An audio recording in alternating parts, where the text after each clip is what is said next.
تو یہ میری آپ سب سے درخواست ہے کہ آپ حضرات اپنے اپنے صوبوں کے عوام کو، خواص کو ادھر متوجہ کریں. یہ بہت ضروری بات ہے. یہ ہم آپ سے اس کا عہد لینا چاہتے ہیں. یہ عہد ہے، یہ عہد ہے. اس لیے کہ شیطان کود گیا بیچ میں کہ یہاں سے کسی طرح عالم کو، عملے کو یہاں سے کسی طرح ہٹاؤ. اس میں کامیاب ہو گیا. نہیں، اپنے مجمع کو، اپنے عملے کو، اپنے عوام کو، اپنے خواص کو ادھر لاؤ. جزوی چیزوں سے اختلاف کر کے مرکز کو چھوڑ دینا، یہ تو بہت بڑی جرأت ہے، بہت بڑی جرأت ہے. اس جرأت کا تو کوئی تصور ہی نہیں ہے. بہت بڑی جرأت ہے، بہت بڑی جرأت ہے یہ، اور امت کا بہت بڑا نقصان ہے.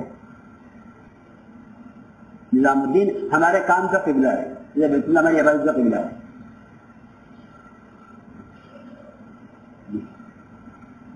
نظام الدین ہمارے ملک کی بات ہے. ایک کالا افریقن آیا اور مجھے لپٹ کے خوب رویا. میں نے کیا بات ہو گئی؟ میں سمجھا کہ شاید کوئی حادثہ ہو گیا گھر میں. کہنے لگا میں افریقہ سے آیا ہوں کالا، اور ٹرک چلاتا ہوں، بہت غریب آدمی. کہہ رہا میں 15 سال سے پیسے جمع کر رہا تھا نظام الدین آنے کے لیے.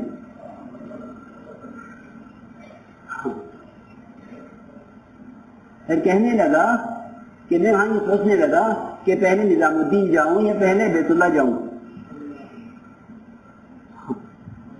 ایسے لوگ ہیں.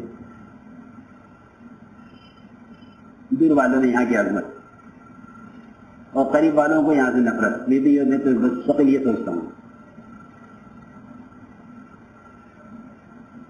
میں تو یہ سوچتا ہوں نہیں کیا ہوا.